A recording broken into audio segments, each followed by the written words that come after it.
ಹುಮ್ನಾಬಾದ್ನಲ್ಲಿ ಶ್ರಾವಣ ಮಾಸದ ಅಂಗವಾಗಿ ಬಸವ ಸೇವಾ ಪ್ರತಿಷ್ಠಾನ ಹಾಗೂ ವಿವಿಧ ಬಸವಪರ ಸಂಘಟನೆಗಳಿಂದ ಶರಣ ವಚನ ದರ್ಶನ ಕಾರ್ಯಕ್ರಮ.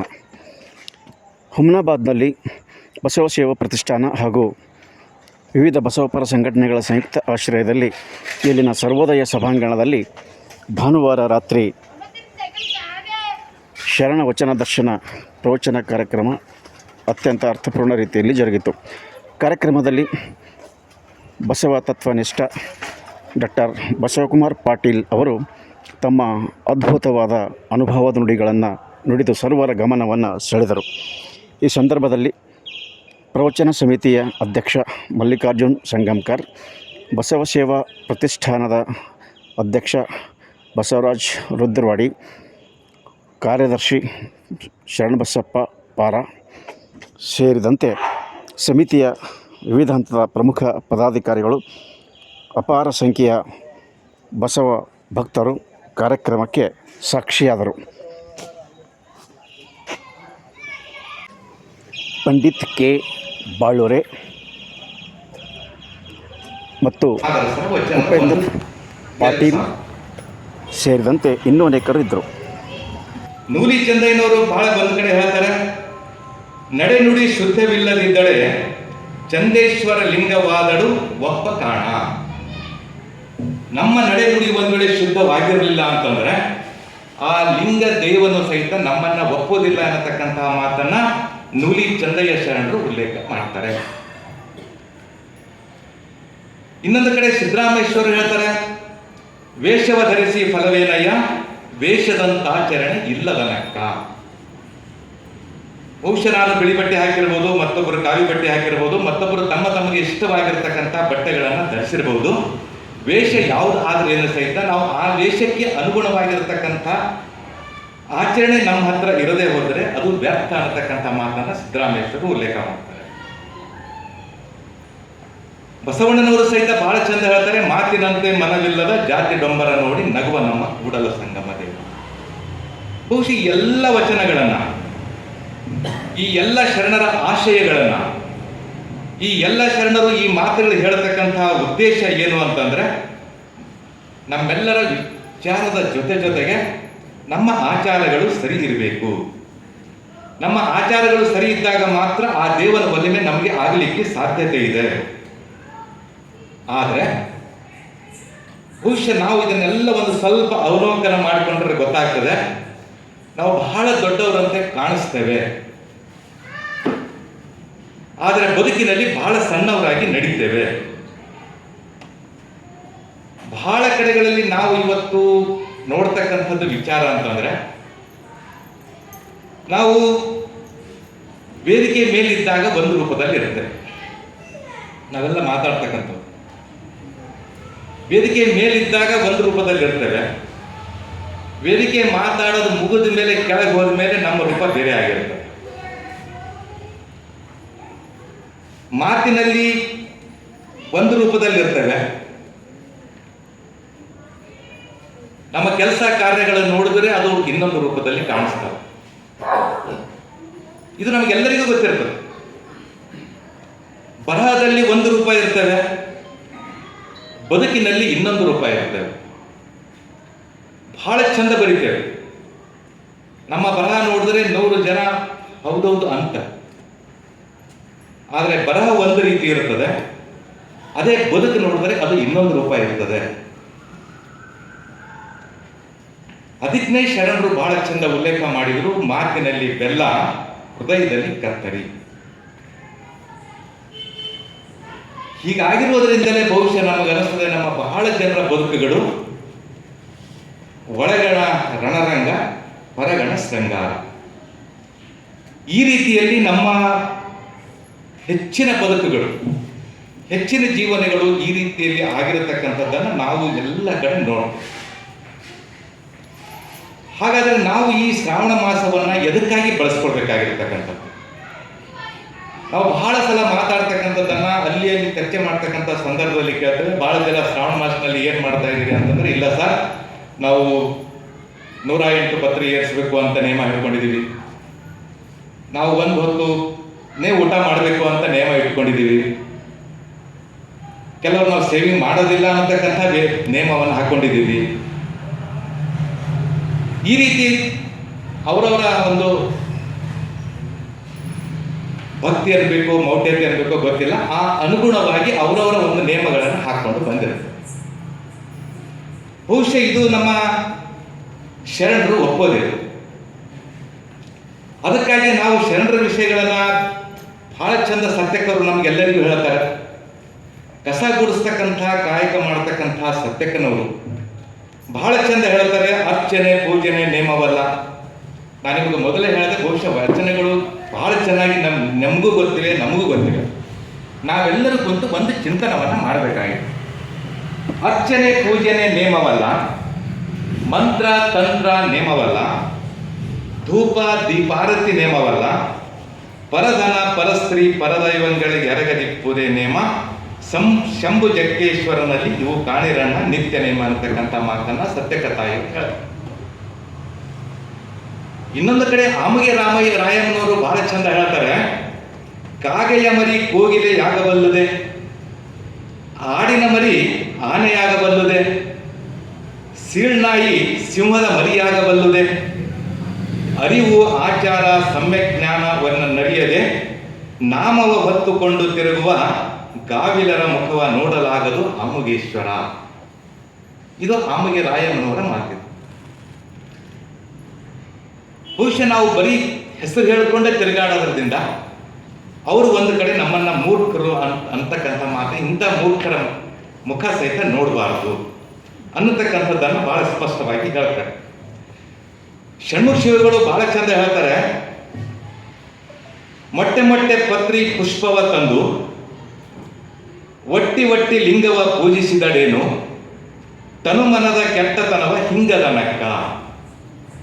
ಹುಸಿ ಕಳವು ಪರದಾರ ವ್ಯವಹಾರದಲ್ಲಿ ಹರಿದಾಡುವ ದುರುಳ ಬುದ್ಧಿಯ ದುರಾಚಾರಿಗಳಿಗೆ ದೂರವಾಗಿರ್ಪನು ನೋಡ ನಮ್ಮ ಅಖಂಡೇಶ್ವರ. ಬಹುಶಃ ಇದು ನಾವು ಎಷ್ಟೇ ಪತ್ರೆ ಪುಷ್ಪ ಏನೇನೋ ನೇಮಗಳನ್ನು ಇಟ್ಟುಕೊಂಡು ಪೂಜೆ ಮಾಡಿದರೂ ಸಹಿತ ನಮಗೆ ಲಿಂಗದ ಒಲಮೆ ಆಗಬೇಕು ಅಂದ್ರೆ ನಮ್ಮ ನಿಯಮಗಳೇ ಬೇರೆ ಆಗಿರ್ಬೇಕಾಗ್ತದೆ. ಅದಕ್ಕಾಗಿ ಸಿದ್ದರಾಮೇಶ್ವರರು ನಾವು ಯಾವ ರೀತಿಯ ಆಚಾರಗಳನ್ನ ಪಾಲಿಸಬೇಕು ಅನ್ನತಕ್ಕಂಥ ಪ್ರಶ್ನೆ ಕೇಳಿದಾಗ ಆವಾಗ ಚನ್ನಬಸವಣ್ಣನವರು ಹೇಳ್ತಾರೆ, ನನಗೆ ಗುರು ಬಸವಣ್ಣನವರು ಬೋಧಿಸಿರ್ತಕ್ಕಂಥ ಹಲವಾರು ಆಚಾರಗಳನ್ನ ಪ್ರತಿಪಾದನೆ ಮಾಡ್ತಾ ಬಹುಶಃ ಅವರು ಬಹಳ ಚಂದ ಹೇಳ್ತಾರೆ, ಪರರ ಹೆಣ್ಣಿಗೆ ಕಣ್ಣಿಡದಿರುವುದೇ ಒಂದನೆಯ ಆಚಾರ, ಪರರ ದ್ರವ್ಯವ ಅಪಹಾರ ಮಾಡದಿರುವುದೇ ಎರಡನೆಯ ಆಚಾರ, ಸುಳ್ಳಾಡದಿರುವುದೇ ಮೂರನೆಯ ಆಚಾರ, ವಿಶ್ವಾಸಘಾತವ ಮಾಡದಿರುವುದೇ ನಾಲ್ಕನೆಯ ಆಚಾರ, ಪ್ರಾಣ ಹಿಂಸೆಯ ಮಾಡದಿರುವುದೇ ಐದನೆಯ ಆಚಾರ, ಸಕಲ ಶಿವಶರಣರಿಗೆ ಸಂತೋಷವಂ ಪುಟ್ಟಿಸುವ ಸ್ವೀಕರಿಸಿದ ನೇಮವ ಪ್ರಾಣಾಂತ್ಯವಾಗಿ ಬಿಡನೆಂಬುವುದೇ ಏಳನೆಯ ಆಚಾರ, ಕೆಟ್ಟ ಜನರ ಸಹವಾಸ ಮಾಡದಿರುವುದೇ ಎಂಟನೆಯ ಆಚಾರ, ಸಜ್ಜನ ಸಂಗತಿಯ ಬಿಡದಿರುವುದೇ ಒಂಬತ್ತನೆಯ ಆಚಾರ, ಕ್ರೋಧ ಕ್ರೂರ ಕುಭಾಸೆ ಬಿಡದಿರುವುದೇ ಹತ್ತನೇ ಆಚಾರ, ಕುಹಕತನ ವಂಚಕತನ ಕಪಟತನವಿಲ್ಲದುದೇ ಆಚಾರ ಅನ್ನತಕ್ಕಂಥ ಮಾತನ್ನು ಬಹಳ ಸವಿಸ್ತಾರವಾಗಿ ಅವರು ಹೇಳ್ತಾರೆ. ಹಾಗಾದರೆ ನಿಜವಾಗಿರತಕ್ಕಂಥ ನಮ್ಮ ಆಚರಣೆಗಳು ಈ ಒಂದು ಪಟ್ಟಿಯಲ್ಲಿ ಬರ್ತಕ್ಕಂಥ ಪ್ರಯತ್ನವನ್ನು ಬಹುಶಃ ನಾವೆಲ್ಲರೂ ಸಹಿತ ಇವತ್ತು ಮಾಡಬೇಕಾಗಿದೆ. ಯಾಕೆ ಇವತ್ತು ನಾವು 12 ಬಸವಣ್ಣನವರು ಬಹಳ ಜಗತ್ತಿನಲ್ಲೇ ಬೀಜವನ್ನು ನೆಟ್ಟಿರ್ತಕ್ಕಂಥ ಅನುಭವ ಮಂಟಪವನ್ನ ಕಟ್ಟಿದ್ರು. ಸುಮಾರು 5-6 ಜನ ರಾಜರುಗಳು ತಮ್ಮ ರಾಜ್ಯ ಭಾರವನ್ನ ತ್ಯಾಗ ಮಾಡಿ ಬಂದು ಇಲ್ಲಿ ಕಟ್ಟಿಗೆ ಕಟ್ಟತಕ್ಕಂಥ ಕೆಲಸ ಮಾಡ್ತಾರೆ. ಸಣ್ಣ ಸಣ್ಣ ಕಾಯಿಕೆಗಳನ್ನು ಮಾಡಿ ಬಹಳ ಸಂತೃಪ್ತಿಯ ಬದುಕನ್ನು ಸಾಗಿಸ್ತಾರೆ. ಸುಮಾರು ವರ್ಷಗಳ ಕಾಲ ಬಸವಣ್ಣನವರ ಜೊತೆ ಸೇರಿಸಿಕೊಂಡು ಅದ್ಭುತವಾಗಿರತಕ್ಕಂಥ ಒಂದು ಸಮಾಜವನ್ನು ನಿರ್ಮಾಣ ಮಾಡ್ತಾರೆ. ಯಾವುದೇ ರೀತಿಯಲ್ಲಿ ಅತಿರೇಕವನ್ನು ಇಟ್ಟುಕೊಳ್ಳಾರೆ ಅತ್ಯಂತ ಸಂತೃಪ್ತವಾಗಿರತಕ್ಕಂಥ ಸಮೃದ್ಧವಾಗಿರತಕ್ಕಂಥ ಶರಣ ನಡೆಸಿದ್ದಾರೆ. ದಾರಿಯಲ್ಲಿ ಇರತಕ್ಕಂಥವರು ಸಹಿತ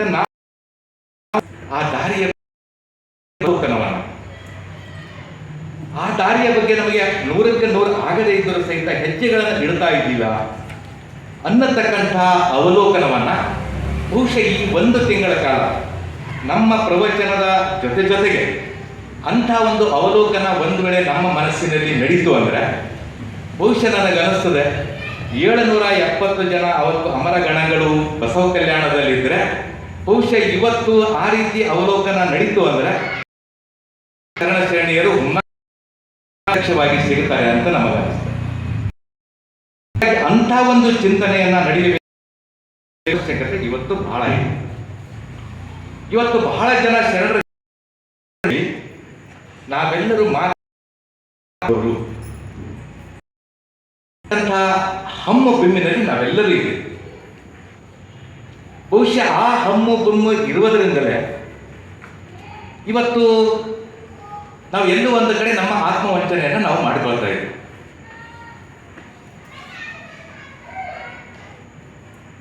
ನಾವೆಲ್ಲರೂ ಬಹಳ ಚಂದ ಇವತ್ತು ಸಮಾಜ ಸೇವೆಯನ್ನ ಮಾಡಬೇಕು ಅಂತ ಒಂದು ಕಡೆ ಉಲ್ಲೇಖ ಮಾಡ್ತೇವೆ. ಆದರೆ ಸಮಾಜ ಸೇವೆ ಮಾಡತಕ್ಕಂಥವರು ಇದು ಸಹಿತ ತಮ್ಮ ಆತ್ಮ ಶುದ್ಧೀಕರಣ ಮಾಡತಕ್ಕಂಥ ಅವಶ್ಯಕತೆ ಇದೆ. ಅದಕ್ಕಾಗಿ ನಾವು ಏನು ಅಕ್ಕಮಹಾದೇವರು ಬಹಳ ಚಂದ ಮಾರ್ಗದರ್ಶನ ಮಾಡ್ತಾರೆ. ಮಧ್ಯಾಹ್ನವನ್ನಲ್ಲೇ ಮಾತುಗಳನ್ನ ಉಲ್ಲೇಖ ಕೊನೆಗೆ ಬಹಳ ಚಂದ ಒಂದು ಮಾತು ಹೇಳ್ತಾರೆ, ಹೃದಯ ಕಮಲ ಶುದ್ಧವಿಲ್ಲದವರಲ್ಲಿ ಇರಲೊಲ್ಲೆ ಅಯ್ಯ. ಹಾಗಾದ್ರೆ ಎಲ್ಲಕ್ಕಿಂತ ಮುಖ್ಯವಾಗಿ ನಮಗೆ ಬೇಕಾಗಿರತಕ್ಕಂಥದ್ದು ನಮ್ಮ ಹೃದಯ ಕಮಲವನ್ನ ಶುದ್ಧ ಮಾಡಿಕೊಳ್ಳತಕ್ಕಂಥ ಪ್ರಕ್ರಿಯೆ ನಡೆಯಬೇಕಾಗುತ್ತೆ. ತನು ಕರಗದವರಲ್ಲಿ ಮಜ್ಜನವನ್ನಲ್ಲೆ ಅಂತ ಅಕ್ಕಮಹಾದೇವಿ ತಾಯಿಯರು ಹೇಳ್ತಾರೆ. ಹಾಗಾದ್ರೆ ನಾವು ಎಷ್ಟು ಮಟ್ಟಿಗೆ ಇವತ್ತು ಬಸವತತ್ವ ಸೇವೆಯಲ್ಲಿ ನಮ್ಮ ತನುವನ್ನ ನಮ್ಮ ಶರೀರವನ್ನ ಕರಗಿಸ್ತಾ ಇದ್ದೀವಿ, ನಾವು ಎಷ್ಟು ಮಟ್ಟಿಗೆ ಅದಕ್ಕಾಗಿ ನಡೆಸ್ತಾ ಇದ್ದೀವಿ. ಇದು ನಾವು ಚಿಕ್ಕ ಸಮಾಜದ ಉದಾಹರಣೆ ನಾವೆಲ್ಲ ಚಿಕ್ಕರದ್ದು ಯಾವ ನಾವು ಸ್ವಚ್ಛ ಮಾಡಿ ಪಾಲಿಶ್ ಮಾಡಿ ಇರ್ತಾರೆ. ಎಲ್ಲರೂ ಪ್ರಸಾದ ಮಾಡಿರ್ತಕ್ಕಂತಹ ತಟ್ಟೆಗಳನ್ನ ಬಹಳ ಚೆನ್ನಾಗಿ ತೊಳೆದು ಪ್ರಸಾದ ಬಡಿಸ್ತಾರೆ. ನಮ್ಮ ತಟ್ಟೆಗಳನ್ನು ಅವರೇ ತೆಗಿತಾರೆ. ನಮ್ಮ ಚಪ್ಪಲಿಗಳನ್ನ ಚೆನ್ನಾಗಿ ಅವರೇ ಇಡುತ್ತಾರೆ. ಈ ರೀತಿ ನಾವು ಅವ್ರ ಬಗ್ಗೆ ತುಂಬಾ ಮೆಚ್ಚುಗೆ ಮಾತುಗಳನ್ನ ಆಡ್ತೀವಿ. ಅದು ಸತ್ಯವಾಗಿರತಕ್ಕಂಥ ಮಾತು ಸರಿ. ಆದರೆ ನಾವು ಇವತ್ತು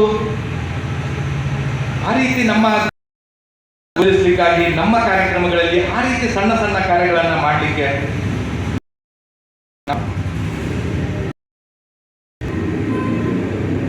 ನಮಗೆಲ್ಲರಿಗೂ ವೇದಿಕೆನೇ ಬೇಕು. ನಮಗೆಲ್ಲರಿಗೂ ಬರ್ತಿದೆ ಅಂದ್ರೆ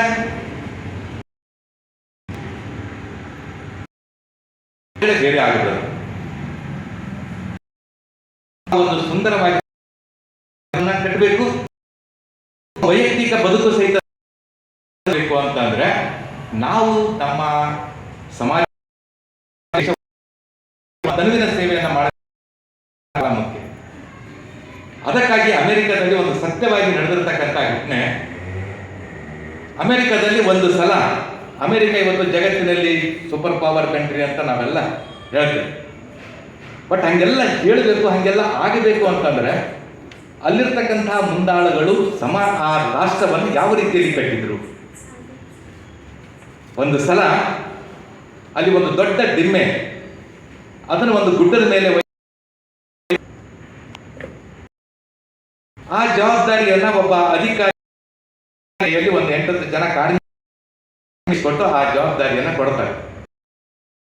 ಆ ಅಧಿಕಾರಿ ಆ 8 ತೆಗೆದುಕೊಂಡು ಆ ಒಂದು ಮರದ ಮೇಲೆ ಹತ್ತಿಸ್ಲಿಕ್ಕಾಗಿ ಪ್ರಯತ್ನ ಮಾಡ್ತಾರೆ. ಪ್ರಯತ್ನ ಮಾಡೋದ್ರ ನಾನು ಅಧಿಕಾರಿ ಅನ್ನತಕ್ಕಂಥ ರೇಗಾಡ್ತಿದ್ದ ಎಲ್ಲಿ ಸಹಿತ ಆ ಕೈ ಜೋಡಿಸ್ತಾ ಇರಲಿಲ್ಲ. ಅಂತ ಸಂದರ್ಭದಲ್ಲಿ ಅವರು ತುಂಬಾ ಕಷ್ಟಪಡ್ತಾ ಇರ್ತಾರೆ ಕೂಲಿ ಕಾರ್ಮಿಕರು. ಆದ್ರೆ ಮರದ ದಿಮ್ಮಿ ಆಗಲಿಲ್ಲ. ಮನುಷ್ಯ ಬರ್ತಾರೆ, ಬಹಳ ಸಾಧಾರಣ ರೀತಿಯಲ್ಲಿ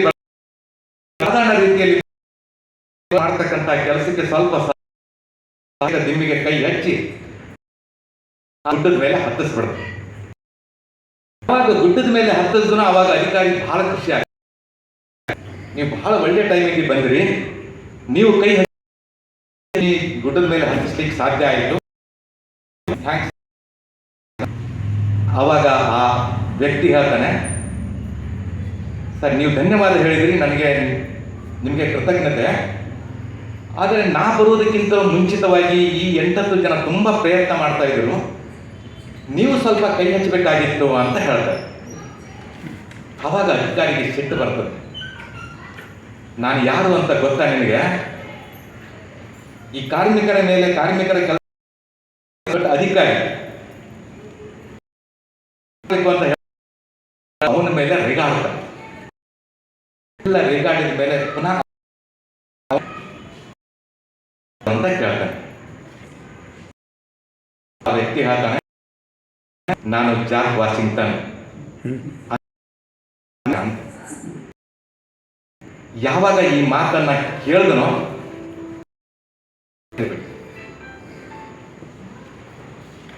ಯಾವಾಗ ಈ ರೀತಿ ಜವಾಬ್ದಾರಿಯನ್ನ ತಗೊಳ್ತಾರೋ ಆವಾಗ ಸಾಧ್ಯ ಆಗುತ್ತೆ. ಯಾವಾಗ ಅಂತ ನಾವು ಮಾತಾಡ್ತೇವೆ, ದೊಡ್ಡದು ಸಣ್ಣದು ಅನ್ನತಕ್ಕಂಥ ಭೇದ ಭಾವ ಮಾಡ್ತಾರೆ. ಅದಕ್ಕೆ ಅಮೆರಿಕವನ್ನ ಕಟ್ಟಿರ್ತಕ್ಕಂತಹ ಜಾರ್ಜ್ ವಾಷಿಂಗ್ಟನ್ ಅವರು ಒಬ್ಬ ಕಾರ್ಮಿಕನ